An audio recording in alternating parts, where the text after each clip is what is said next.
बुढ़िया माई को मुक्ति दी तुलसी माता की कथा।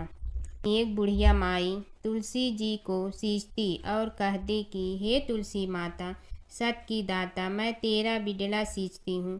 मुझे बहू दे, पीताम्बर की धोती दे, मीठा मीठा घास दे, बैकुंठा में वास दे, चटक की चाल दे, पटक की मोत दे, चंदन का काठ दे, रानी सा राज दे, दाल भात का भोजन दे, 11 की मौत दे, कृष्ण जी का कंधा दे।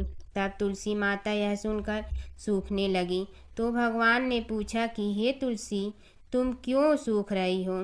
तुलसी माता ने कहा कि एक बुढ़िया रोज आती है और यही बात कह जाती है, मैं सब बात तो पूरा कर दूंगी, लेकिन कृष्ण का कंधा कहाँ से लाऊंगी? तो भगवान बोले, जब वो मरेगी तो मैं अपने आप कंधा दे आऊँगा, तू बुढ़िया माई से कह देना। जब बुढ़िया माई मर गई, सब लोग आ गए। जब माई को ले जाने लगे तो वह किसी से न उठी। तब भगवान एक 12 बरस के बालक का रूप धारण करके आए।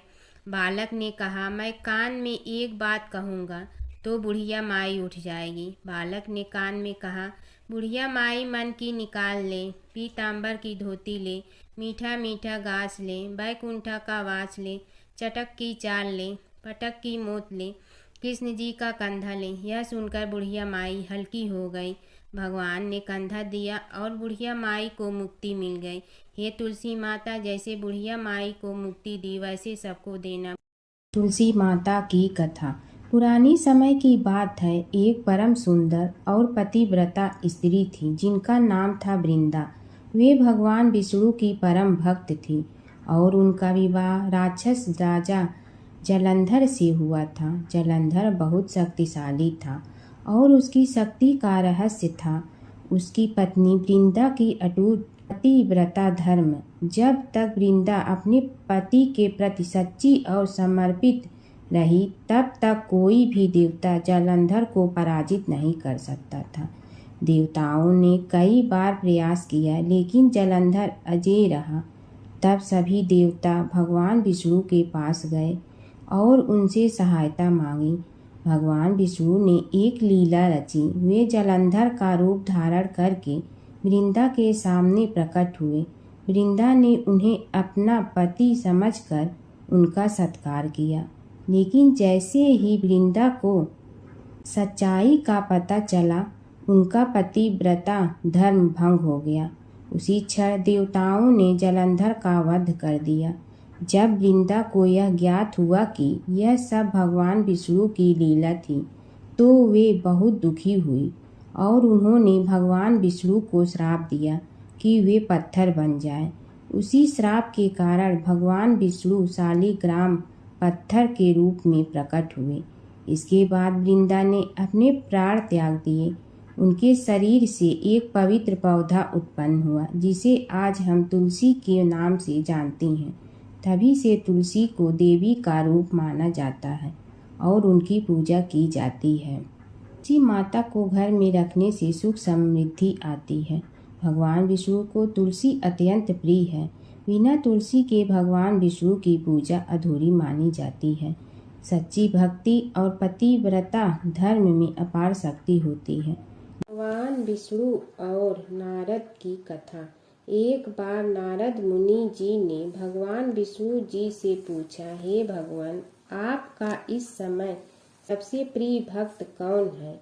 अब विष्णु तो भगवान हैं, सो झट से समझ गए अपने भक्त नारद मुनि की बात और मुस्कुरा कर बोले, मेरा सबसे प्रिय भक्त उस गांव का एक किसान है। यह सुनकर नारद मुनि जी थोड़ा निराश हुए और फिर से एक प्रश्न किया, हे भगवान, आपका बड़ा भक्त तो मैं हूँ, तो फिर सबसे प्रिय क्यों नहीं?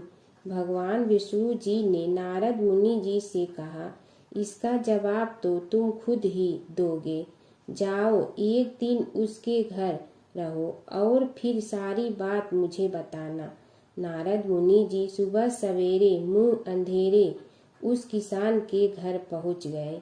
देखा अभी अभी किसान जगा है और उसने अब सबसे पहले अपने जानवरों को चारा देता, फिर मुंह धोता, दैनिक कार्यों से निवृत्त होता, जल्दी जल्दी भगवान का नाम लिया, रूखी सूखी रोटी खाकर जल्दी जल्दी अपने खेतों पर चला गया।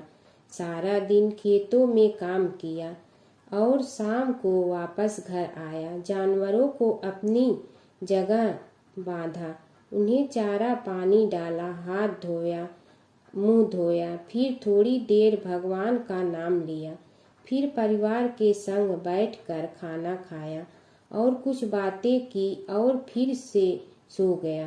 अब सारा दिन यह सब देखकर नारद मुनि जी भगवान विष्णु के पास वापिस आए और बोले, भगवान, मैं आज सारा दिन उस किसान के संग रहा, लेकिन वो तो ढंग से आपका नाम भी नहीं ले सकता। उसने थोड़ी देर सुबह, थोड़ी देर शाम को और भी जल्दी जल्दी आपका ध्यान किया, और मैं तो 24 घंटे सिर्फ आपका ही नाम जपता हूँ। क्या आपका सबसे प्रिय भक्त वो गरीब किसान ही है?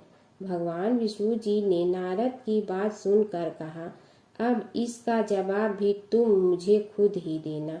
और भगवान विष्णु जी ने एक कलश अमृत से भरा नारद मुनि को थमाया और बोले, इस कलश को लेकर तुम तीनों लोकों की परिक्रमा करके आओ, लेकिन ध्यान रहे अगर एक बूंद भी अमृत नीचे गिरा तो तुम्हारी सारी भक्ति और पुण्य नष्ट हो जाएगी। नारद मुनि तीनों लोकों की परिक्रमा करके जब भगवान विष्णु के पास वापस आए तो खुश होकर बोले, भगवान, मैंने एक बूंद भी अमृत नीचे नहीं गिरने दिया। विष्णु भगवान ने पूछा, और इस दौरान तुमने मेरा नाम कितना बार लिया, मेरा स्मरण कितनी बार किया? तो नारद बोले, अरे भगवान जी, मेरा तो सारा ध्यान इस अमृत पर था, फिर आपका ध्यान कैसे करता? भगवान विष्णु ने कहा, हे नारद, देखो उस किसान को, वो अपना कर्म करते हुए भी नियमित रूप से मेरा स्मरण करता है, क्योंकि जो अपना कर्म करते हुए भी मेरा जाप करे वो ही मेरा सबसे प्रिय भक्त है। तुम तो सारे दिन खाली बैठे ही जप करते हो, और जब तुम्हें कर्म दिया तो मेरे लिए तुम्हारे पास समय ही नहीं था। तो नारद मुनि सब समझ गए और भगवान के चरण पकड़ कर बोले, हे भगवान, आपने मेरा अहंकार तोड़ दिया, आप धन्य हैं। समय की बात है कि विष्णु भगवान का विवाह लक्ष्मी जी के साथ निश्चित हो गया।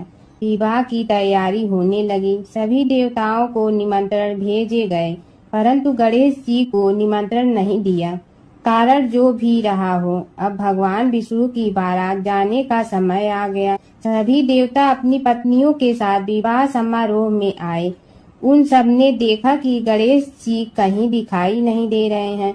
तब वे आपस में चर्चा करने लगे कि क्या गणेश जी को कोई न्योता नहीं दिया है, या स्वयं गणेश जी ही नहीं आए हैं। सभी को इस बात पर आश्चर्य होने लगा। तभी सब ने विचार किया कि विष्णु भगवान से ही इसका कारण पूछा जाए।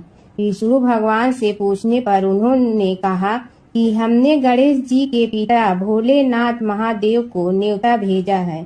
यदि गणेश जी अपने पिता के साथ आना चाहते हैं तो आ जाते, अलग से न्योता देने की कोई आवश्यकता भी नहीं थी। दूसरी बात यह है कि उनको 1.25 मन मूंग, 1.25 मन चावल, 1.25 मन घी और 1.25 मन लड्डू का भोजन दिन भर में चाहिए।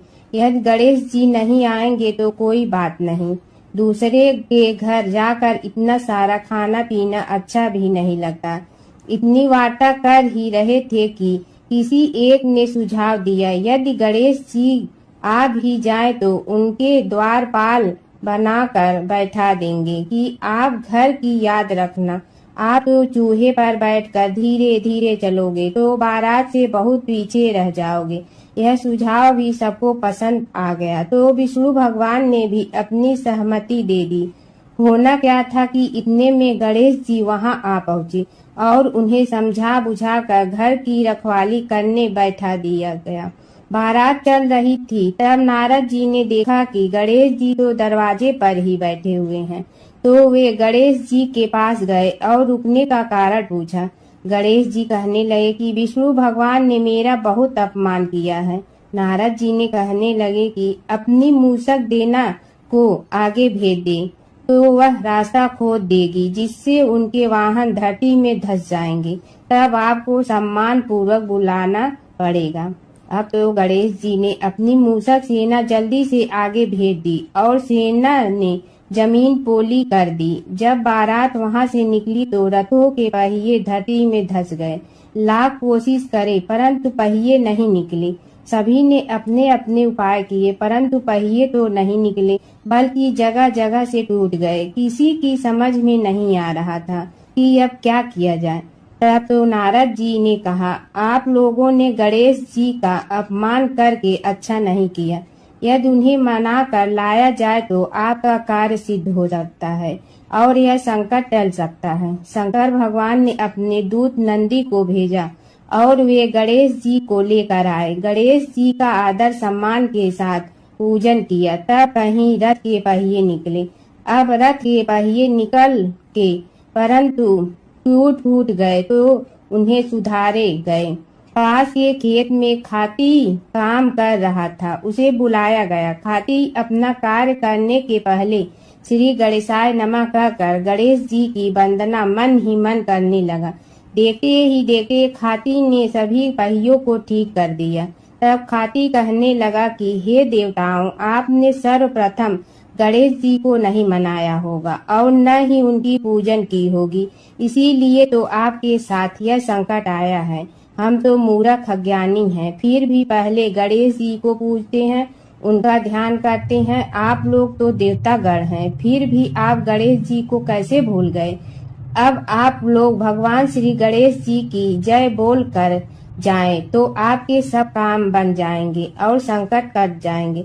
ऐसा कहते हुए बारात वहां से चल दी और विष्णु भगवान को लक्ष्मी जी के साथ विवाह संपन्न करा के सभी सकुशल घर लौट आए।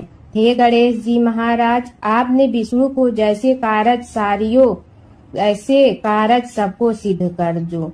बोलो गजानन भगवान की जय। एक गांव में एक बुढ़िया माई रहती थी। उसके 2 बेटे तथा बहू भी थे। बुढ़िया माई भगवान श्री हरि विष्णु की परम भक्त थी। अपना जीवन दान धर्म पुण्य कार्य कर्मों में लगाती थी, परंतु बुढ़िया माई कभी भी मंदिर और सत्संग में व तीर्थ स्थानों पर नहीं जाती थी। एक बार गांव में भागवत कथा हो रही थी। बेटे ने कहा, माँ, आप सारा दिन घर में रहती हैं, आप मंदिर में भागवत कथा सुनने क्यों नहीं जाती। बुढ़िया माई ने बेटे का मन रखने के लिए कह दिया कि आज जाऊंगी, परंतु नहीं गई। ऐसा करते करते 6 दिन निकल गए। बुढ़िया माई के बेटे ने कहा, माँ, आज अंतिम दिन है, आज तो कथा सुनने आपको जाना ही पड़ेगा। सारा दिन घर का काम करके बुढ़िया माई ने जाते जाते इतनी देर कर दी कि अंतिम दिन की भागवत कथा भी समाप्त हो गई। भगवान श्री हरि विष्णु सन्यासी का रूप धारण करके बुढ़िया माई के पास आए और बोले, बुढ़िया माई, तुम कहाँ जा रही हो। बुढ़िया माई ने कहा, मैं भागवत कथा सुनने जा रही हूँ। तब सन्यासी रूपधारी भगवान श्री हरि विष्णु ने कहा, अब इतनी देर से क्यों जा रही हो, वहाँ तो अब कथा समाप्त हो गई है, अब वहाँ जाकर क्या करोगी। बुढ़िया माई ने कहा, अब घर से निकली हूँ तो जाकर ही रहूंगी। सब सन्यासी रूपधारी भगवान श्री हरि विष्णु ने कहा कि अब कथा समाप्त हो गई, भक्त लोग भी अपने अपने घर चले गए, अब तुम वहाँ से क्या लाओगी। तो बुढ़िया माई बोली, कुछ नहीं तो मैं वहाँ से एक ईंट ही उठा लाऊंगी। तो सन्यासी रूपधारी भगवान श्री हरि विष्णु बोले, तुम वहाँ से मिट्टी की ईंट लाओगी, उसके बदले में मैं तुम्हें एक सोने की ईंट देता हूँ। बुढ़िया माई ने ईंट ले ली और घर की तरफ चल पड़ी और विचार करने लगी कि यदि यह ईंट मैं घर लेकर जाऊंगी तो बेटे बहू झगड़ने लगेंगे, इसीलिए घर के आंगन में बाहर ही बुढ़िया माई ने वह ईंट जमीन में गाड़ दी। परंतु अब बुढ़िया माई का ध्यान उस ईंट पर ही रहने लगा। खाने पीने घर के काम करने में सदैव बुढ़िया माई अपना ध्यान सोने की ईंट पर ही लगाई रखती। बेटे बहू ने पूछा, माँ पूरे दिन घर के आंगन में क्या करती रहती हो? तो बुढ़िया माई ने कहा, मैं आने जाने वाले को देखती रहती हूँ। एक दिन बुढ़िया माई मर गई। यमराज के दूत बुढ़िया माई को लेने आए। बुढ़िया माई को लेकर धर्मराज जी के पास पहुँचे और धर्मराज जी को सारी बात बतलाई। धर्मराज जी ने बुढ़िया माई को कुतिया की योनि दे दी और कुतिया उसी पेड़ के नीचे बैठी रहती। बुढ़िया माई की बहू ने कहा, इस कुतिया को यहाँ से भगाओ, नहीं तो यह बच्चों को काट जाएगी। तो उसके बेटे ने उसकी पीठ पर एक लकड़ी मारी और बुढ़िया माई मर गई और को सर्प की योनि मिली। आंगन में सर्प को देखकर बेटे बहू ने किसी को काट नहीं जाए इसी डर से मार दिया। फिर बुढ़िया माई मर कर धर्मराज जी के पास पहुंची। बुढ़िया माई कीड़ी का रूप धारण करके उस आंगन में कीड़ी नगरा बना लिया। आंगन में कीड़ी नगरा हो गया। घर वाले बहुत परेशान हुए। घर वाले भोजन भी नहीं बना रहे थे और मन ही मन होने का स्मरण करने लगे। तब भगवान श्री हरि विष्णु सन्यासी का रूप धारण करके आए और बोले कि कुछ खाने को दे दो। तो घरवाले ने कहा, महाराज हमारे खाने को भी कुछ नहीं बनाया, क्योंकि हमारे घर में कीड़ी नगरा हो गया है। आप ही इसका कुछ उपाय बतलाइए। तब महाराज जी ने आंगन में खोदा और सोने की 28 निकाली और दोनों बेटों को दे दी और कहा, तुम्हारी माँ के नाम से दान पुण्य करना, धर्मशाला बनवाना, स्कूल बनवाना, प्याऊ लगवाना, गौशाला में गाय के चारे खाने की व्यवस्था करना। परंतु दोनों बेटे आपस में झगड़ने लगे कि तू दान कर, तू दान कर। किसी ने बुढ़िया माई के नाम से कोई दान नहीं किया और कीड़ी नगरा वहाँ उसी स्वरूप में स्थापित रहा। कुछ दिन बाद सन्यासी वापस आया और बुढ़िया माई के बेटों ने भगवान स्वरूपधारी सन्यासी महाराज से कहा कि हमारी घर की हालत वैसी की वैसी है, कीड़ी नगरा तो वैसे का वैसा ही है। तब साधु रूपधारी सन्यासी महाराज ने कहा, वह सोने के ईंट के टुकड़े लाओ और उन्हें बेचकर उनसे जो भी धन मिले उसे तुम्हारी माँ के नाम से दान पुण्य करो। इस कीड़ी नगरा पर शक्कर और आटा डालो। तुम ऐसा करोगे तो तुम्हारी माँ को मोक्ष प्राप्ति होगी। और उनके घर से कीड़ी नगरा चला गया। जो व्यक्ति प्रतिदिन सुबह प्रातः आटा और शक्कर कीड़ी नगरे पर डालता है, वह सदैव धनवान, पुत्रवान, संपन्न, सुख शांति से जीवन यापन करता है। उसके घर में कभी कोई कष्ट नहीं आता है। उसका जीवन सदा सर्वदा आनंद से व्यतीत होता है। उसके परिवारजन उसे अत्यधिक स्नेह प्रदान करते हैं। कीड़ी नगरा प्रतिदिन सींचने से जुड़ी नगरी की कहानी सुनने से, दान पुण्य व धर्म कार्यों में रुचि लगाने से जीवन उत्तम हो जाता है। जमुना की कहानी। प्राचीन समय में एक गांव था जिसमें दो बहनें रहा करती थी। एक बहन का नाम गंगा था तो दूसरी बहन का नाम जमुना था। एक बार दोनों बहनें एक साहूकार के खेत से गुजर रही थी तो जमुना ने 13 दाने जौ के तोड़ लिए, जिसे देख गंगा बोली कि तुझे तो ग्रहण लग गया, तूने चोरी की है। इस पर जमुना बोली कि अब मेरा ग्रहण कैसे धुलेगा। गंगा ने कहा कि तुझे 12 साल तक साहूकार के यहाँ नौकरी करनी पड़ेगी, तभी तेरा पाप धुलेगा और ग्रहण से मुक्ति मिलेगी। जमुना साहूकार के यहाँ नौकरी के लिए जाती है और अपने लिए काम मांगती है। साहूकार उसे काम पर रख लेता है, लेकिन काम करने से पहले जमुना उसे कहती है कि मैं सारे काम करूंगी लेकिन 4 काम नहीं करूंगी। जूठे बर्तन नहीं मांजूंगी, झाड़ू नहीं लगाऊंगी, बिस्तर नहीं बिछाऊंगी और दिया नहीं जलाऊंगी। 12 साल के बाद कुंभ का मेला लगा तो साहूकारनी भी कुंभ नहाने जाने लगी। यमुना ने उसे जाते देख कहा कि कुंभ के मेले में मेरी बहन गंगा मिलेगी तो उसे यह सोने का टक्का दे देना, इससे वह अपने हाथों में सुंदर चूड़ियां पहन लेगी। साहूकारनी ने कुंभ के मेले में गंगा को वह सोने का टका दे दिया। गंगा ने उनसे वह टका लेते हुए कहा कि मेरी बहन को कहना कि उसके 12 वर्ष पूरे हो गए हैं, अब वह वहां वापिस आ जा। साहूकार व साहूकारनी वापिस घर आए तब जमुना मटके में पानी भर रही थी। दोनों जमुना से बोले कि हमने सोने का वह टका तेरी बहन गंगा को दे दिया था और उसने कहा है कि तेरे 12 वर्ष पूरे हो गए हैं, इसलिए अब तुम वापिस जाओ। यह समाचार सुनते ही जमुना सहस्त्र धारा में बदल गई और बहने लगी।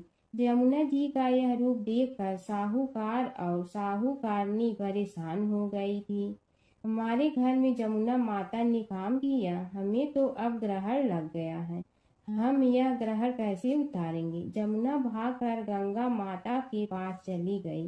गंगा ने जमुना से पूछा कि तुम साहूकारनी से कुछ कहकर आई हो या ऐसे ही बिना बताए आ गई।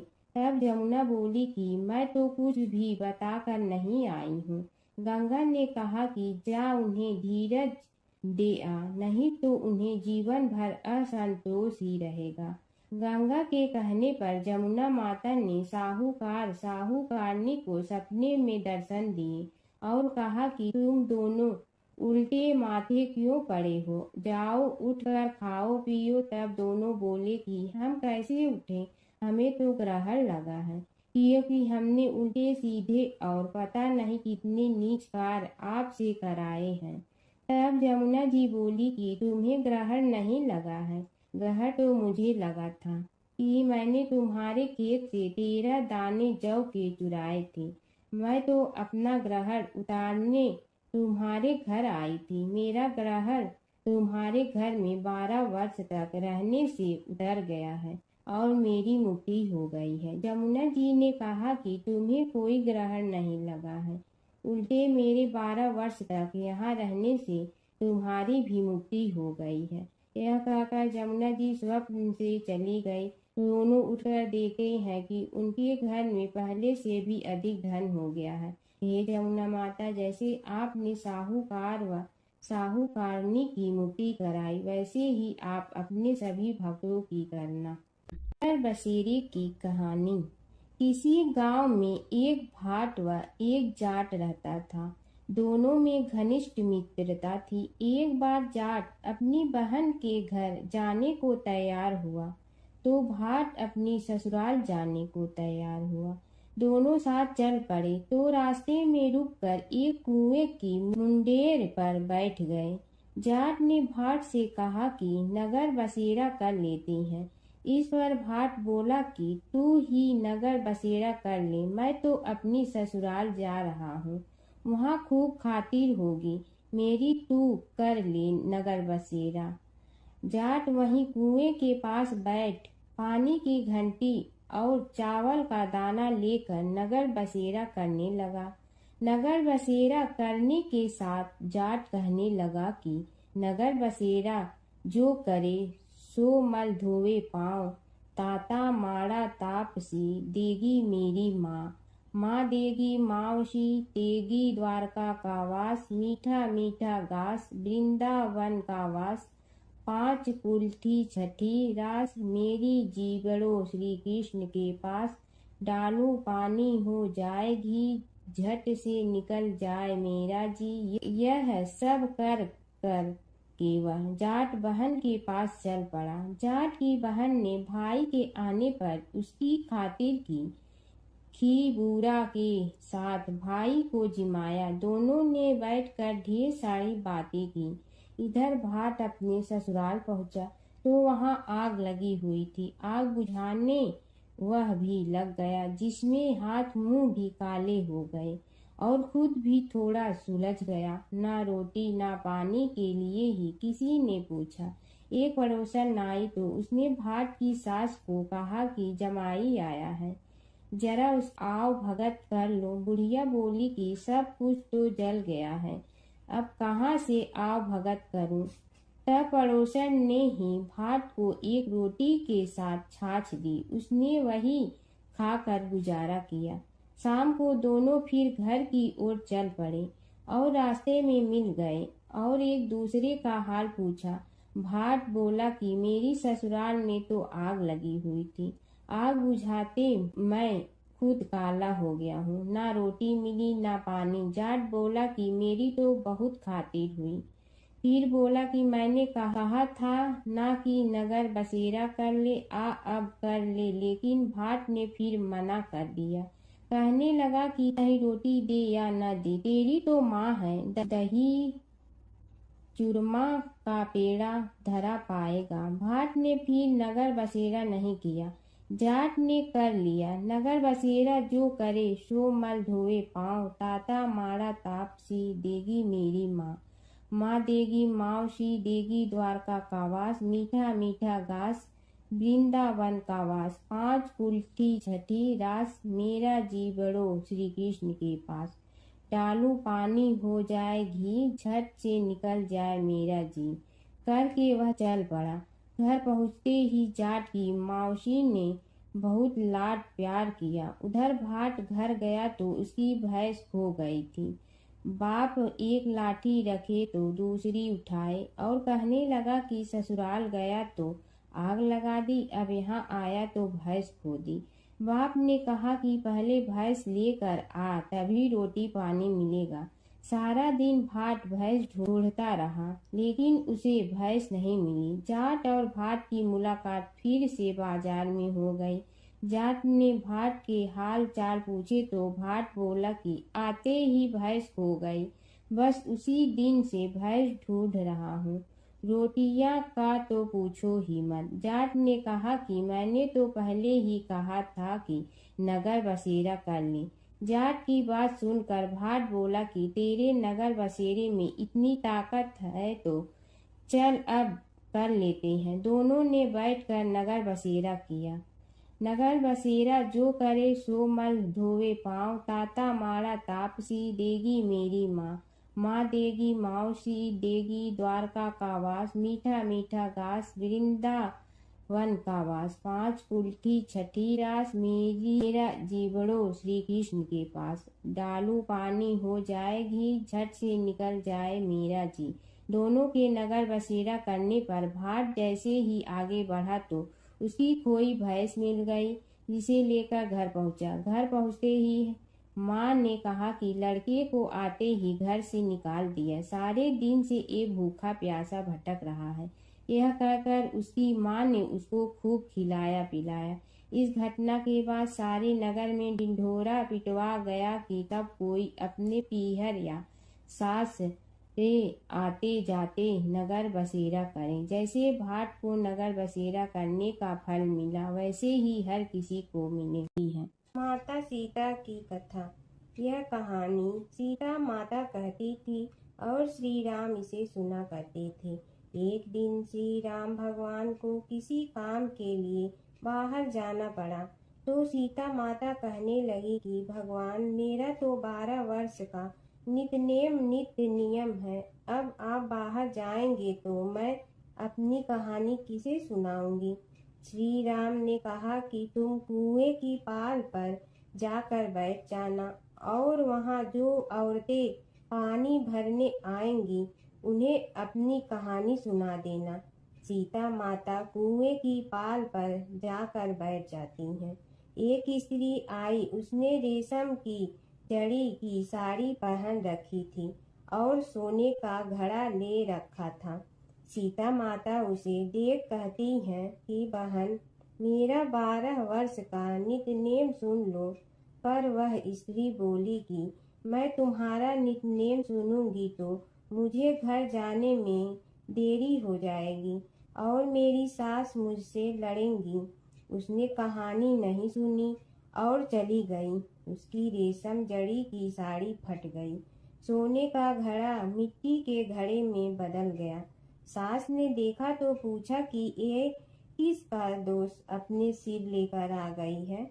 बहू ने कहा कि कुएं पर एक औरत बैठी थी, उसने कहानी सुनने के लिए कहा, लेकिन मैंने सुनी नहीं, जिसका यह फल मिला है।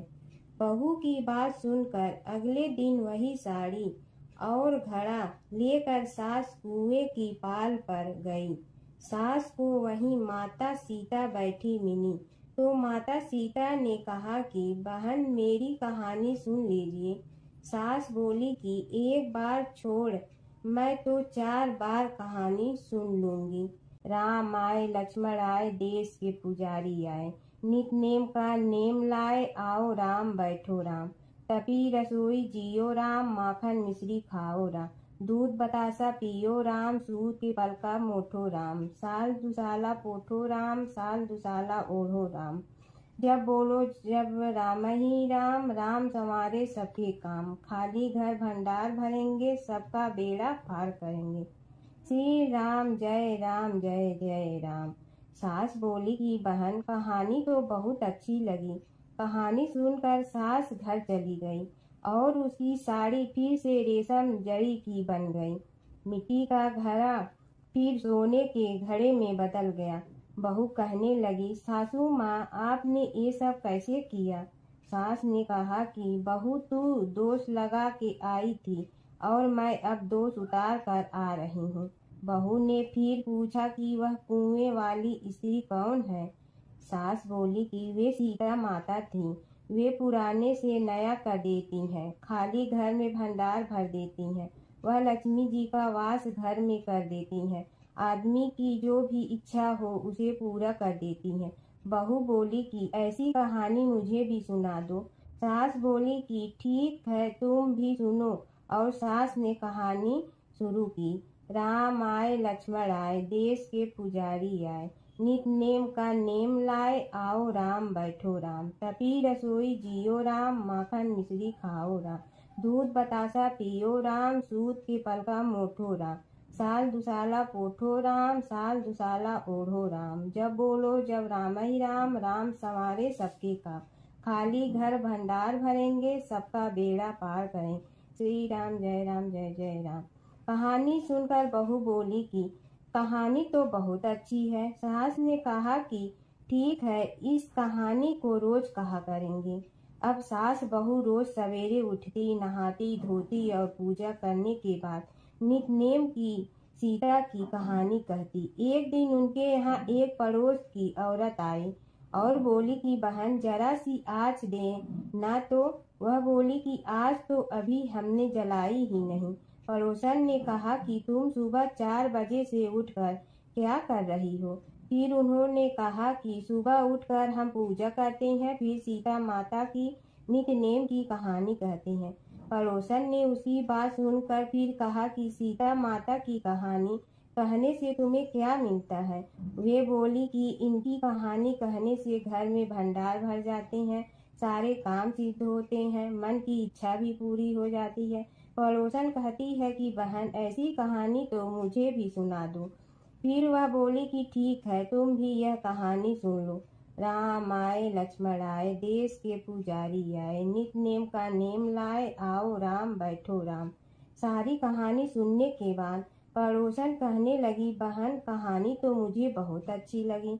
अब वह पड़ोसन भी नित नेम सीता माता की कहानी कहने लगी। कहानी कहने से सीता माता ने पड़ोसन के भी भंडार भर दिए। अब तो पूरे मोहल्ले में नित नेम की कथा चल पड़ी। हर किसी की मनोकामना पूरी होने लगी। हे सीता माता, जैसे आपने उनके भंडार भरे वैसे ही आप हमारे भी भंडार भरना, सबकी भरना, कहानी सुनने वाले के भी और कहानी कहने वाले के भी। प्राचीन काल की बात है। एक नगर में धर्मपाल नाम का एक निर्धन किंतु अत्यंत धर्मनिष्ठ व्यक्ति रहता था। वह न तो अधिक पूजा पाठ जानता था और न ही उसके पास धन था, परंतु उसके हृदय में भगवान विष्णु के प्रति अपार श्रद्धा थी। प्रतिदिन प्रातः स्नान कर भगवान विष्णु का स्मरण करता और तुलसी दल अर्पित करता। तब भी वह हरि नाम का जाप करता रहता। एक दिन किसी कारणवश वह पूजा न कर सका। मन में ग्लानि हुई और रात को उसने भगवान विष्णु से क्षमा याचना की। उसी रात उसे स्वप्न में विष्णु ने दर्शन दिए और कहा, हे भक्त, जो भी व्यक्ति श्रद्धा से मेरा स्मरण करता है मैं उसके सभी पाप हर लेता हूँ। भक्ति में विधि नहीं भाव प्रधान होता है।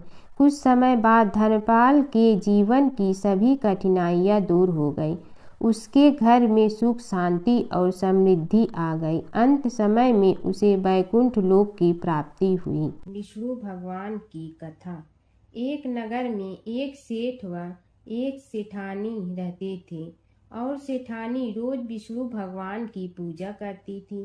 सेठ को उसका पूजा करना बिल्कुल अच्छा नहीं लगता था। इसी वजह से एक दिन सेठ ने सेठानी को घर से निकाल दिया। घर से निकलने पर वह जंगल की ओर गई तो देखा 4 आदमी मिट्टी खोदने का काम कर रहे थे। उसने कहा कि मुझे नौकरी पर रख लो। उन्होंने उसे रख लिया, लेकिन मिट्टी खोदने से सेठानी के हाथों में छाले पड़ गए और उसके बाल भी उड़ गए। वह आदमी कहते हैं कि बहन, लगता है तुम किसी अच्छे घर की महिला हो। तुम्हें काम करने की आदत नहीं है। तुम एक काम रहने दो और हमारे घर का काम कर लिया करो। वह चारों आदमी उसे अपने साथ घर ले गए और वह 4 मुट्ठी अनाज लाते और सभी बांट कर खा लेते। एक दिन सेठानी ने कहा कि कल से 8 मुट्ठी अनाज लाना। अगले दिन वह 8 मुट्ठी अनाज लाए और सेठानी पड़ोसन से आग मांग लाई। उसने भोजन बनाया, विष्णु भगवान को भोग लगाया, फिर सभी को खाने को दिया।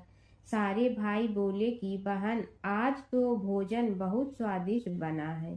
सेठानी ने कहा कि भगवान का जूठा है तो स्वाद तो होगा ही। सेठानी के जाने के बाद सेठ भूखा रहने लगा और आस पड़ोस के सारे लोग कहने लगे कि ये तो सेठानी के भाग्य से खाता था। एक दिन सेठ अपनी सेठानी को ढूंढने चल पड़ा। उसने ढूंढते हुए वह भी उस जंगल में पहुंच गया जहां वह चारों आदमी मिट्टी खोद रहे थे। सेठ ने उन्हें देखा तो कहा कि भाई, मुझे भी काम पर रख लो। उन आदमियों ने उसे काम पर रख लिया, लेकिन मिट्टी खोदने से उसके भी हाथों में छाले पड़ गए और बाल उड़ने लगे। उसकी यह हालत देख चारों बोले कि तुम्हें काम की आदत नहीं है, तुम हमारे साथ चलो और हमारे घर में रह लो। सेठ उन चारों आदमियों के साथ उनके घर चला गया और जाते ही उसने सेठानी को पहचान लिया, लेकिन सेठानी घूंघट में थी तो सेठ को देख नहीं पाई। सेठानी ने सभी के लिए भोजन तैयार किया और हर रोज की भांति विष्णु भगवान को भोग लगाया। उसने उन चारों भाइयों को भोजन परोस दिया, लेकिन जैसे ही वह सेठ को भोजन देने लगी तो विष्णु भगवान ने उसका हाथ पकड़ लिया। भाई बोले कि बहन, ये तुम क्या कर रही हो? वह बोली, मैं कुछ नहीं कर रही हूँ, मेरा हाथ तो विष्णु भगवान ने पकड़ लिया है। भाई बोले, हमें भी विष्णु भगवान के दर्शन कराओ। उसने भगवान से प्रार्थना की तो विष्णु जी प्रकट हो गए।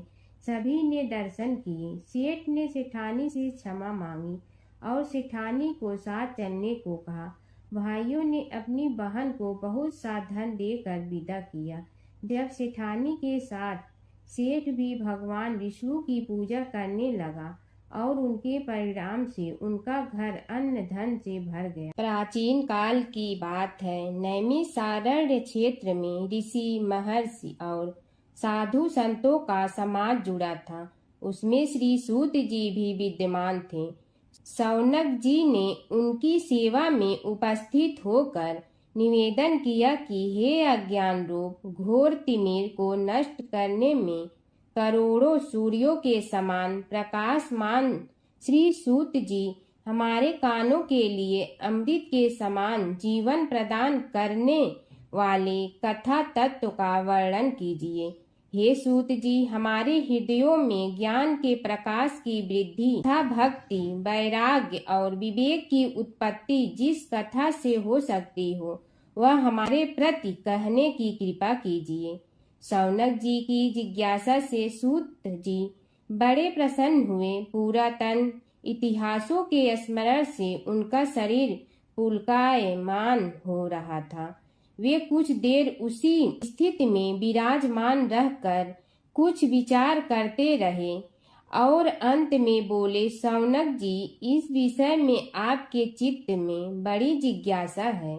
आप धन्य हैं जो सदैव ज्ञान की प्राप्ति में तत्पर रहते हुए विभिन्न पुराण कथाओं की जिज्ञासा रखते हैं। आज मैं आपको ज्ञान के परम स्रोत रूप श्री गणेश जी का जन्म कर्म रूप चरित्र सुनाऊंगा। गणेश जी से ही सभी ज्ञानों, सभी विद्याओं का उद्भव हुआ है। अब आप सावधान चित्त से विराजमान हो। श्री गणेश जी के ध्यान और नमस्कार पूर्वक उनका चरित्र श्रवण करें। नमस्तस्मै गणेशाय ब्रह्मा विद्या प्रदायिनी यनागस्त्यसमः साक्षात विघ्न सागर सोसड़े।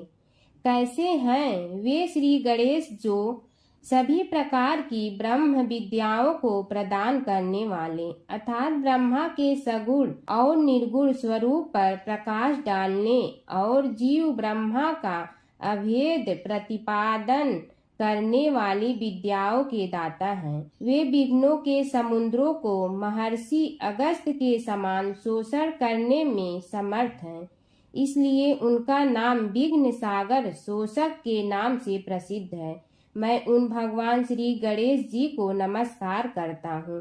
प्रथम पूजा के अधिकारी श्री गणेश जी, यह कहकर सूत जी कुछ समय के लिए मौन हो गए और फिर बोले, शौनक जी, भगवान गणेश जी ही सर्वप्रथम पूजा प्राप्ति के अधिकारी हैं।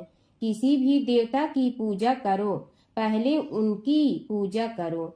शौनक जी ने निवेदन किया, हे भगवान, हे सूत, सर्वप्रथम यह बताने की कृपा कीजिए कि गणेश जी को प्रथम पूजा का अधिकार किस प्रकार प्राप्त हुआ। इस विषय में मेरी बुद्धि मोह को प्राप्त हो रही है कि सृष्टि रचयिता ब्रह्मा जी, पालन करता भगवान नारायण और संहार करता शिव जी में से किसी को प्रथम पूजा का अधिकारी क्यों नहीं माना गया। यह त्रिदेव ही तो सबसे बड़ा देवता माने जाते हैं। सूत जी ने कहा, शौनक जी, यह भी एक रहस्य ही है। देखो, अधिकार मांगने से नहीं मिलता, इसके लिए योग्यता होनी चाहिए। संसार में अनेकों देवी देवताएं पूजे जाते हैं। पहले जो जिसका इष्ट देव होता है वह उसी की पूजा किया करता है। इससे बड़े देवताओं के महत्व में कमी आने की आशंका उत्पन्न हो गई। इस कारण देवताओं में परस्पर विवाद होने लगा। वे उसका निर्णय प्राप्त करने के लिए शिव जी के पास पहुँचे और प्रणाम करके पूछने लगे, प्रभु, हम सब में प्रथम पूजा का अधिकारी कौन है। शिव जी सोचने लगे कि किसे प्रथम पूजा का अधिकारी माने। तभी उन्हें एक युक्ति सूझी। बोले, देवगण, इसका निपटारा बातों से नहीं तथ्यों से होगा। इसके लिए एक प्रतियोगिता रखनी होगी, शिव की परिक्रमा करने की प्रतियोगिता।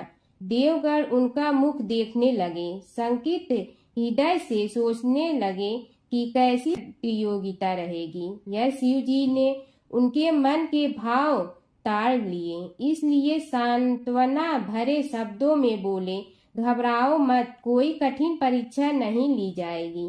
बस इतना ही कि सभी अपने अपने वाहनों पर चढ़कर संसार की परिक्रमा करो और फिर यहाँ लौट आओ। जो पहले लौटेगा वही सर्वप्रथम पूजा का अधिकारी होगा। अब क्या देर थी, सभी अपने अपने वाहन पर चढ़कर दौड़ पड़े। किसी का वाहन गजराज था तो किसी का सिंह, किसी का भैंसा तो किसी का मृग, किसी का हंस तो किसी का उल्लू, किसी का अश्व तो किसी का श्वान। अभिप्राय यह है कि वाहनों को विविधता के दर्शन उस समय जितने भले प्रकार से हो सकते थे उतने अन्य समय में नहीं। सबसे गया बीता वाहन गणेश जी का था मूषक, उससे चूहा भी कहते हैं। ऐसे वाहन के बल भरोसे इस प्रतियोगिता में सफल होना तो क्या, सम्मिलित होना भी हास्यास्पद है। गणेश जी ने सोचा, छोड़ो, क्या होगा प्रतियोगिता में भाग लेने से, हम तो यहाँ बैठे रह कर ही तमाशा देखेंगे। वे बहुत देर तक विचार करते रहे। अंत में उन्हें एक युक्ति सूझी। शिव जी स्वयं ही जगदाता हैं, यह संसार उन्हीं का प्रतिबिंब है, तब क्यों न इन्हीं की परिक्रमा कर ली जाए। इनकी परिक्रमा करने से ही संसार की परिक्रमा हो जाएगी। ऐसा निश्चय कर उन्होंने मूषक पर चढ़कर शिव जी की परिक्रमा की और उनके समक्ष जा पहुँचे। शिव जी ने कहा, तुमने परिक्रमा पूर्ण कर ली? उन्होंने उत्तर दिया, जी हाँ। शिव जी सोचने लगे कि इसे तो यहीं घूमते हुए देखा, फिर परिक्रमा कैसे कराया। देवताओं का परिक्रमा करके लौटना आरंभ हुआ और उन्होंने गणेश जी को वहां बैठे देखा तो माथा ठनक गया। फिर भी साहस करके बोले, अरे तुम विश्व की परिक्रमा के लिए नहीं गए? गणेश जी ने कहा, अरे मैं कब का यहाँ आ गया। देवता बोले, तुम्हें तो कहीं भी नहीं देखा। गणेश जी ने उत्तर दिया, देखते कहाँ से, समस्त संसार शिव जी में विद्यमान है। इनकी परिक्रमा करने से ही संसार की परिक्रमा पूर्ण हो गई। सूत जी बोले, शौनक, इस प्रकार गणेश जी ने अपनी बुद्धि के बल पर ही विजय प्राप्त कर ली। उनका कथन सत्य था, इसलिए कोई विरोध करता भी तो कैसे। बस उसी दिन से गणेश जी की प्रथम पूजा होने लगी। सूत जी बोले, हे शौनक जी, यह एक तथ्य है कि गणेश जी ही उसके पात्र हैं। वे बड़े देवता का भी कार्य सिद्धि में विघ्न उपस्थित होने पर उन विघ्न राज का आश्रय न लिया हो। हे शौनक, वे देव भी बड़े दयालु हैं। नाम तो शिव जी का ही आशुतोष है, किंतु वे सर्वात्मा और सर्वरक्षक प्रभु तो शिव जी की अपेक्षा भी शीघ्र ही प्रकट हो जाते हैं। उनका भक्त कभी किसी संकट में नहीं पड़ता। यदि प्रारब्ध वशात कभी किसी विपत्ति में पड़ भी जाता है तो गणेश्वर की उपासना करने पर उनके अनुग्रह से उनके समस्त दुख दूर होकर परम सुख की प्राप्ति होती है। शौनक ने कहा, हे सूत जी, हे महाभाग, हे प्रभु, मैं गणेश जी के विभिन्न चरित्रों का अध्ययन करना चाहता हूँ, तो मुझे बताइए कि किस ग्रंथ का अवलोकन करूँ।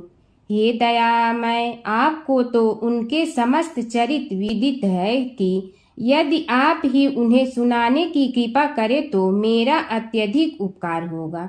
सूत जी बोले, हे शौनक भगवान, गणेश्वर के इतने चरित्र हैं कि उन सब का कथन इस जीवा से संभव नहीं, क्योंकि प्रभु अनंत, प्रभु चरित अनंता वाली बात समस्त विद्वान ऋषि मुनि कहते हैं।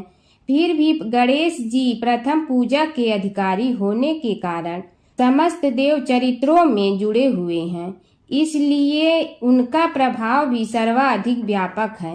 हे मुने, हे शौनक, वे भगवान सर्व समर्थ हैं। वे सभी का तिरस्कार करने में समर्थ हैं, किंतु उनका तिरस्कार कोई भी नहीं कर सकता। यह त्रिलोक्य उन्हीं भगवान के संकेत पर नित्य करता है। इसकी समस्त क्रियाएं उन्हीं की इच्छा पर आश्रित हैं। हे शौनक भगवान गणेश्वर स्वयं कहते हैं, शिवे विष्णो च शक्तौ च सूर्ये मयि निराधिप यो भेद बुद्धि योगः स सम्य योगो मतो मम। हे नरेश्वर, हे वरेण्य, शिव, विष्णु, शक्ति, सूर्य और मुझ गणेश में जो अभेद बुद्धि योग है, मेरे मत में वही सम्यक योग है। इससे यह भी सिद्ध है कि समस्त देवता उन्हीं के स्वरूप हैं।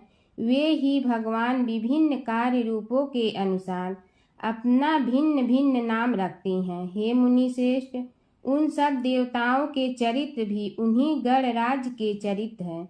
यद्यपि सब चरित्र एक ही ग्रंथ में मिलने में संभव नहीं है, फिर भी गणेश्वर के अनेकों प्रमुख चरित्रों का वर्णन गणेश पुराण में हुआ है। राजा सोमकांत का वृत्तांत कथन। शौनक जी ने पूछा, हे प्रभु, गणेश पुराण का आरंभ किस प्रकार हुआ, यह मुझे बताने की कृपा करें। इस पर सूत जी ने कहने लगे, हे शौनक, यद्यपि गणेश पुराण है तो बहुत प्राचीन, क्योंकि भगवान गणेश्वर तो आदि हैं। न जाने कब से गणेश जी अपने उपासकों पर कृपा करते चले आ रहे हैं। उनके अनंत चरित्र हैं, जिनका संग्रह एक महापुराण का रूप ले सकता है। उसे एक बार भगवान नारायण ने नारद जी को और भगवान ने शंकर और जगन जननी पार्वती जी को सुनाया था।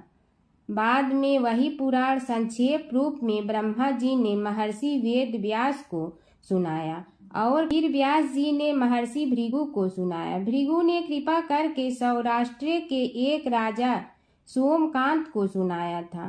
तब से वह पुराण अनेक कथाओं में विस्तृत होता रहा और अनेक कथाओं से रहित होता हुआ अनेक रूप में प्रचलित है। शौनक जी ने पूछा, भगवान, आप यह बताने का कष्ट करें कि राजा सोमकांत कौन था। उसने महर्षि से गणेश पुराण का श्रवण कहाँ किया था, उस पुराण के श्रवण से उसे क्या क्या उपलब्धियां हुई। हे नाथ, मुझे श्री गणेश्वर की कथा के प्रति उत्कंठा बढ़ती ही जा रही है। सूत जी बोले, हे शौनक, सौराष्ट्र के देवनगर नाम की एक प्रसिद्ध राजधानी थी। वहाँ का राजा सोमकांत था। वह अपनी प्रजा का पुत्र के समान पालन करता था। वह वेद ज्ञान संपन्न, शस्त्र विद्या में पारंगत एवं प्रबल प्रतापी राजा, समस्त राजाओं में मान्य तथा अत्यंत वैभवशाली था। उसका ऐश्वर्य कुबेर के भी ऐश्वर्य को लज्जित करता था। उसने अपने पराक्रम से अनेकों देश जीत लिए थे। उसकी पत्नी अत्यंत रूपवती, गुणवती, धर्माज्ञा एवं पतिव्रत धर्म का पालन करने वाली थी। वह सदैव अपने प्राणनाथ की सेवा में लगी रहती थी। उसका नाम सुधर्मा था। जैसे वह प्रतिव्रता थी, वैसे ही राजा भी एक पत्नी व्रता का पालन करने लगा। उसके हेमकांत नामक एक सुंदर पुत्र था। वह भी सभी विद्याओं का ज्ञाता और अस्त्र शस्त्रादि के अभ्यास में निपुण हो गया था। यह सभी श्रेष्ठ लक्षणों से संपन्न, सद्गुणी एवं प्रजा जनों के हितों का अत्यंत पोषक था। इस प्रकार राजा सोमकांत स्त्री पुत्र, पशु वाहन, राज्य एवं प्रतिष्ठा आदि से सब प्रकार सुखी था। उसे दुख तो था ही नहीं। सभी राजागण उसका हार्दिक सम्मान करते थे तथा उसकी श्रेष्ठ कीर्ति भी संसार व्यापी थी। परंतु युवा अवस्था के अंत में सोमकांत को घृणित कोष्ठ रोग हो गया। उसके अनेक उपचार किए गए, किंतु कोई लाभ नहीं हुआ। रोग शीघ्रता से बढ़ने लगा और उसके कीड़े पड़ गए। जब रोग की अधिक वृद्धि होने लगी और उसका कोई उपाय न हो सका, तो राजा ने मंत्रियों को बुलाकर कहा, सुव्रतो, जाने किस कारण यह रोग मुझे पीड़ित कर रहा है। अवश्य ही यह किसी पूर्व जन्म के पाप का फल होगा। इसलिए मैं अब अपना समस्त राजपाट छोड़कर वन में रहूंगा। मेरे पुत्र हेमकांत को मेरे समान मानकर राज्य शासन का धर्म पूर्वक संचालन कराते रहें। यह कहकर राजा ने शुभ दिन दिखवाकर अपने पुत्र हेमकांत को राज्य पद पर अभिषेक किया और अपनी पत्नी सुधर्मा के साथ निर्जन वन की ओर चल दिया। प्रजापालक राजा के वियोग में समस्त प्रजा जन अश्रु बहाते हुए उनके साथ चले गए। राज्य की सीमा पर पहुंचकर राजा ने अपने पुत्र अमात्यगण और प्रजा जनों को समझाया, आप सब लोग धर्म के जानने वाले, श्रेष्ठ आचरण में तत्पर एवं सहृदय हैं।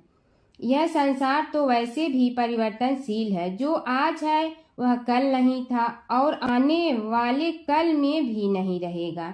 इसलिए मेरे जाने से दुख का कोई कारण नहीं है। मेरे स्थान पर मेरा पुत्र सभी कार्यों को करेगा, इसलिए आप सब उसके अनुशासन में रहते हुए उसे सदैव सम्मान करते रहें। फिर पुत्र से कहा, बेटा, यह स्थिति सभी के समझ आती रही है। हमारे पूर्व पुरुष भी परंपरागत रूप से वृद्धावस्था आने पर वन में जाते रहे हैं।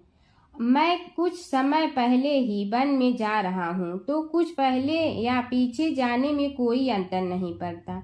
यदि कुछ वर्ष बाद जाऊं तब भी मोह का त्याग करना ही होगा। इसलिए हे वत्स, तुम दुखित मत हो और मेरी आज्ञा मानकर राज्य शासन को ठीक प्रकार चलाओ। ध्यान रखना, क्षत्रिय धर्म का कभी त्याग न करना और प्रजा को सदा सुखी रखना।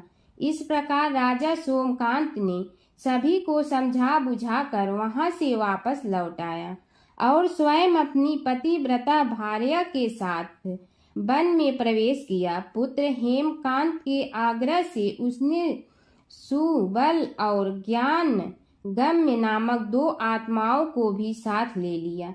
उन सब ने एक समतल एवं सुंदर स्थान देखकर वहां विश्राम किया। तभी उन्हें एक मुनि कुमार दिखाई दिया। राजा ने उससे पूछा, तुम कौन हो, कहाँ रहते हो? यदि उचित समझो तो मुझे बताओ। मुनि बालक ने कोमल बाड़ी में कहा, मैं महर्षि भृगु का पुत्र हूँ। मेरा नाम च्यवन है। हमारा आश्रम निकट में ही है। अब आप भी अपना परिचय दीजिए। राजा ने कहा, मुनि कुमार, आपका परिचय पाकर मुझे बड़ी प्रसन्नता हुई। मैं सौराष्ट्र के देवनगर नामक राज्य का अधिपति रहा हूँ। अब अपने पुत्र को राज्य देकर मैंने अरण्य की शरण ली है। मुझे कुष्ठ रोग अत्यंत पीड़ित किए हुए हैं। उसकी निवृत्ति का कोई उपाय करने वाला हो तो कृपा कर मुझे बताइए। मुनि कुमार ने कहा, मैं अपने पिताजी से अपना वृतांत कहता हूँ, फिर वे जैसा कहेंगे आपको बताऊंगा। यह कहकर मुनि बालक चला गया और कुछ देर में ही आकर बोला, राजन, मैंने आपका वृतांत अपने पिताजी को बताया। उनकी आज्ञा हुई है कि आप सब मेरे साथ आश्रम में चलकर उनसे भेंट करें, तभी आपके रोग के विषय में भी विचार किया जाएगा।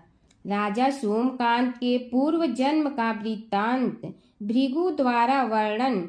राजा अपनी पत्नी और अमात्यों के सहित च्यवन के साथ साथ भृगु आश्रम में जा पहुंचा और उन्हें प्रणाम कर बोला, हे भगवान, हे महर्षि, मैं आपकी शरण हूँ।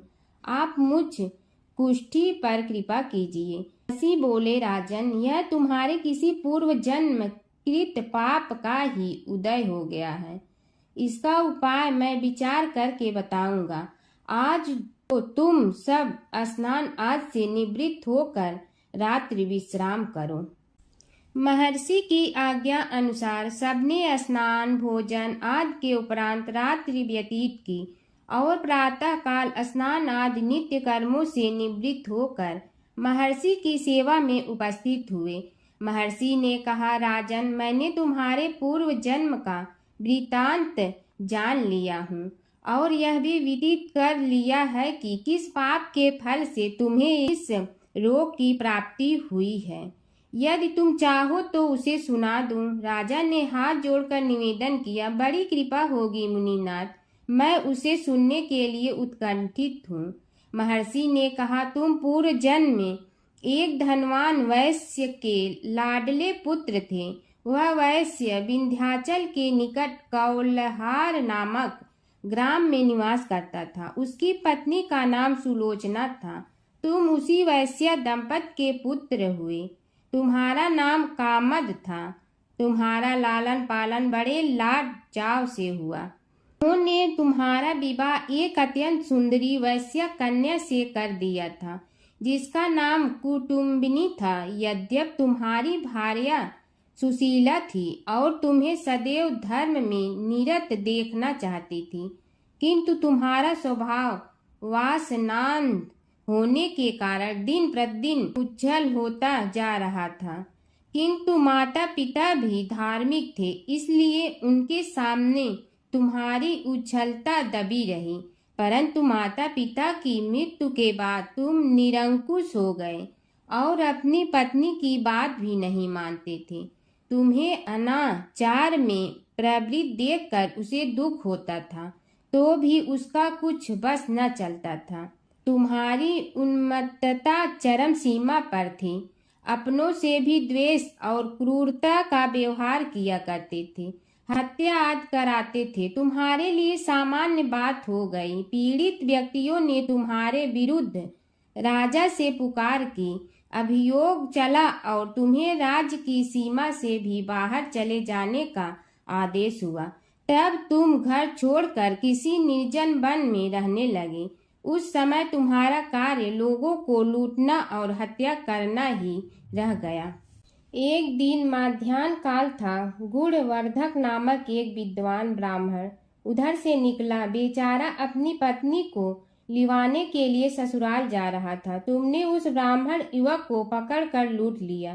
प्रतिरोध करने पर उसे मारने लगे तो वह चित्कार करने लगा, मुझे मत मार, मत मार, देख मेरा दूसरा विवाह हुआ है, मैं पत्नी को लेने के लिए जा रहा हूँ। किंतु तुम तो क्रोधवश में ऐसे लीन हो रहे थे कि तुमने उसकी बात सुनकर भी नहीं सुनी। जब उसे मारने लगे तो उसने श्राप दे दिया, अरे हत्यारे, मेरी हत्या के पाप से तो सहस्त्र कल्प तक घोर नरक भोगोगे। तुमने उसकी कोई चिंता न की और सिर काट लिया। राजन, तुमने ऐसी ऐसी एक नहीं बल्कि अनेक निरीह हत्याएं की थी, जिनकी गणना करना भी पाप है। इस प्रकार इस जन्म में तुमने घोर पाप कर्म किए थे, किंतु बुढ़ापा आने पर जब अशक्त हो गए तब तुम्हारे साथ जो क्रूर कर्मा थे वे भी किनारा कर गए। उन्होंने सोच लिया कि अब तो इसे खिलाना भी पड़ेगा, इसलिए मरने दो यहीं। अमोघ प्रभाव गणेश उपासना का कथन। राजन, अब तुम निरालंब थे, चल फिर तो सकते ही नहीं थे। भूख से पीड़ित रहने के कारण रोगों ने भी घेर लिया। उधर से जो कोई निकलता तुम्हें घृणा की दृष्टि से देखता हुआ चला जाता। तब तुम आहार की खोज में बड़ी कठिनाई से चलते हुए एक जीर्ण शीर्ण देवालय में पहुंचा। उसमें भगवान गणेश्वर की प्रतिमा विद्यमान थी। तब न जाने किस पुण्य के उदय होने से तुम्हारे मन में गणेश जी के प्रति भक्ति भाव जागृत हुआ। तुम निराहार रहकर उनकी उपासना करने लगे। उससे तुम्हें सब कुछ मिला और रोग भी कम हुआ। राजन, तुमने अपने साथियों की दृष्टि बचाकर बहुत सा धन एक स्थान पर गाड़ दिया था। अब तुमने उस धन को उसे देवालय के जीर्णोद्धार में लगाने का निश्चय किया। शिल्पी बुलाकर उस मंदिर को सुंदर और भव्य बनवा दिया। इस कारण कुख्याति सुख्याति में बदलने लगी। फिर यथा समय तुम्हारी मृत्यु हुई। यमदूतों ने पकड़कर तुम्हें यमराज के समक्ष उपस्थित किया। यमराज तुमसे बोले, जीव, तुमने पाप और पुण्य दोनों ही किए हैं और दोनों का ही भोग तुम्हें भोगना है, किंतु पहले पाप का फल भोगना चाहते हो पुण्य का। इसके उत्तर में तुमने प्रथम अपने पुण्य कर्मों के भोग की इच्छा प्रकट की और इसीलिए उन्होंने तुम्हें राजकुल में जन्म लेने के लिए भेज दिया। पूर्व जन्म में तुमने भगवान गणाध्यक्ष का सुंदर एवं भव्य मंदिर बनवाया था, इसलिए तुम्हें सुंदर देह की प्राप्ति हुई। यह कहकर महर्षि भृगु कुछ रुके। उन्होंने देखा कि राजा को इस वृतांत पर शंका हो रही है। तभी महर्षि के शरीर में असंख्य विकराल पक्षी उत्पन्न होकर राजा की ओर झपटे। उनकी चोंच बड़ी तीक्ष्ण थी, जिनसे वे राजा के शरीर को नोच नोच कर खाने लगे। उसके कारण उत्पन्न असहनीय पीड़ा से व्याकुल हुए राजा ने महर्षि के समक्ष हाथ जोड़कर निवेदन किया, प्रभु, आपका आश्रम तो समस्त द्वेष आदि से परे है और यहाँ मैं आपकी शरण में बैठा हूँ। तब यह पक्षी मुझे आकर ही क्यों पीड़ित कर रहे हैं? हे मुनिनाथ, इनसे मेरी रक्षा कीजिए। महर्षि ने राजा के वचन सुनकर सांत्वना देते हुए कहा, राजन, तुमने मेरे वचनों में शंका की थी और जो मुझ सत्यवादी के कथन में शंका करते हैं उसे खाने के लिए मेरे शरीर से इसी प्रकार पक्षी प्रकट हो जाते हैं जो कि मेरे हुंकार करने पर भस्म हो जाया करते हैं। यह कर महर्षि ने हुंकार की और तभी वे समस्त पक्षी भस्म हो गए। राजा श्रद्धावनत होकर उनके समक्ष अश्रुपात करता हुआ बोला, प्रभु, अब आप पाप से मुक्त होने का उपाय कीजिए। महर्षि ने कुछ विचार कर कहा, राजन, तुम पर भगवान गणेश्वर की कृपा सहज रूप से है और वे ही प्रभु तुम्हारे पापों को भी दूर करने में समर्थ हैं। इसलिए तुम उनके पाप नाशक चरित्रों का श्रवण करो। गणेश पुराण में उनके चरित्रों का भले प्रकार वर्णन हुआ है, अतएव तुम श्रद्धा भक्ति पूर्वक उसी को सुनने में चित्त लगाओ। राजा ने प्रार्थना की, महामुनि, मैंने गणेश पुराण का नाम भी आज तक नहीं सुना, तो उनके सुनने का सौभाग्य कैसे प्राप्त कर सकूंगा। हे नाथ, आपसे अधिक ज्ञानी और प्रकांड विद्वान और कौन हो सकता है। आप ही मुझ पर कृपा कीजिए। महर्षि ने राजा की दीनता देखकर उसके शरीर पर अपने कमंडल का मंत्रपूत जल छिड़का। तभी राजा को एक छींक आई और नासिका से एक अत्यंत छोटा काले वर्ण का पुरुष बाहर निकल आया। देखते ही देखते वह बढ़ गया। उसके भयंकर रूप को देखकर राजा कुछ भयभीत हुआ, किंतु समस्त आश्रमवासी वहां से भाग गए। वह पुरुष महर्षि के समक्ष हाथ जोड़कर खड़ा हो गया। उन्हें उसकी ओर देखा और कुछ उच्च स्वर में बोले, तू कौन है, क्या चाहता है। वह बोला, मैं साक्षात पाप हूँ, समस्त पापियों के शरीर में मेरा निवास है। आपके मंत्रपूत जल के स्पर्श से मुझे विवश होकर राजा के शरीर से बाहर निकलना पड़ा है। अब मुझे बड़ी भूख लगी है, बताइए क्या खाऊं और कहाँ रहूं। महर्षि बोले, तू उस आम के अवकाश स्थान में निवास कर और उसी वृक्ष के पत्ते खाकर जीवन निर्वाह कर। यह सुनते ही वह पुरुष आम के वृक्ष के पास पहुंचा, किंतु उसके स्पर्श मात्र से वह वृक्ष जलकर भस्म हो गया। फिर जब पाप पुरुष को रहने के लिए कोई स्थान दिखाई न दिया तो वह भी अंतर्हित हो गया। हर व्रत कथा के साथ पढ़ी और सुनी जाने वाली लपसी तपसी की यह कहानी। एक लपसी था, एक तपसी था। तपसी हमेशा भगवान की तपस्या में लीन रहता था। लपसी रोजाना सवा सेर की लपसी बनाकर भगवान का भोग लगाकर जीम लेता था। एक दिन दोनों लड़ने लगे। तपसी बोला, मैं रोज भगवान की तपस्या करता हूँ, इसलिए मैं बड़ा हूँ। लपसी बोला, मैं रोज भगवान को सवा सेर लपसी का भोग लगाता हूँ, इसलिए मैं बड़ा हूँ। नारद जी वहाँ से गुजर रहे थे। दोनों को लड़ता देखकर उनसे पूछा कि तुम क्यों लड़ रहे हो। तपसी ने खुद के बड़ा होने का कारण बताया और लपसी ने अपना कारण बताया। नारद जी बोले, तुम्हारा फैसला मैं करूँगा। दूसरे दिन लपसी और तपसी नहाकर अपनी रोज की भक्ति करने आए तो नारद जी ने छुपकर 1.25 करोड़ की एक एक अंगूठी उन दोनों के आगे रख दी।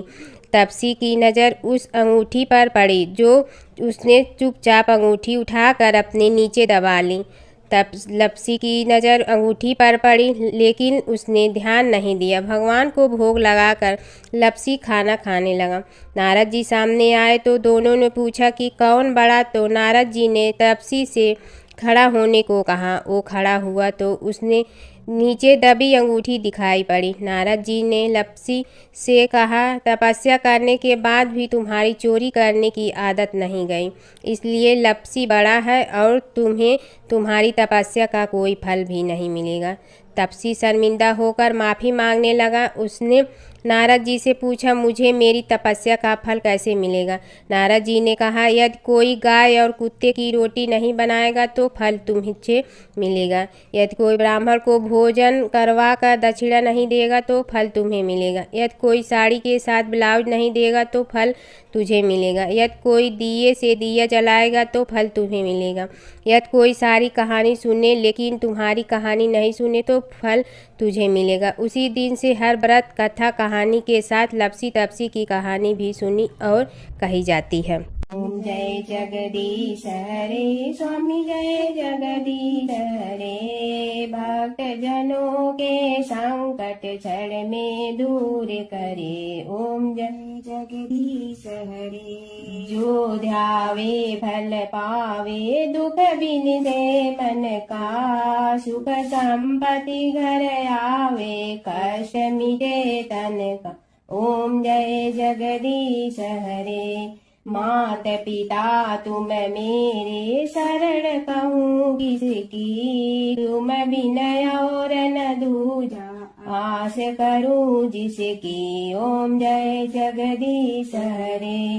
तुम पूर्ण परमात्मा तुम अंतर्यामी। पार ब्रह्म परमेश्वर तुम सबके स्वामी। ओम जय जगदीश हरे। तुम बिंदा के सागर तुम पालन करता। मैं मूरख कल काम कृपा करो भरता। ओम जय जगदीश हरे। तुम हो ये कय गोचर सबके प्राणपति। किस विधि मिलूं दया में तुमको मैं कुमति। ओम जय जगदीश हरे। दीन बंधु दुख हरता तुम रक्षक मेरे। अपने हाथ उठाओ द्वार पड़ा तेरे। ओम जय जगदीश हरे। विषय विकार मिटा पाप हरो देवा। श्रद्धा भक्ति बढ़ाओ संतन की सेवा। ओम जय जगदीश हरे। तन मन धन सब तेरा स्वामी सब कुछ है तेरा। तेरा तुझको अर्पण क्या लागे मेरा। ओम जय जगदीश हरे। जय जगदीश हरे स्वामी जय जगदीश हरे। भक्त जनों के संकट क्षण में दूर करे। ओम जय जगदीश हरे स्वामी जय जगदीश हरे।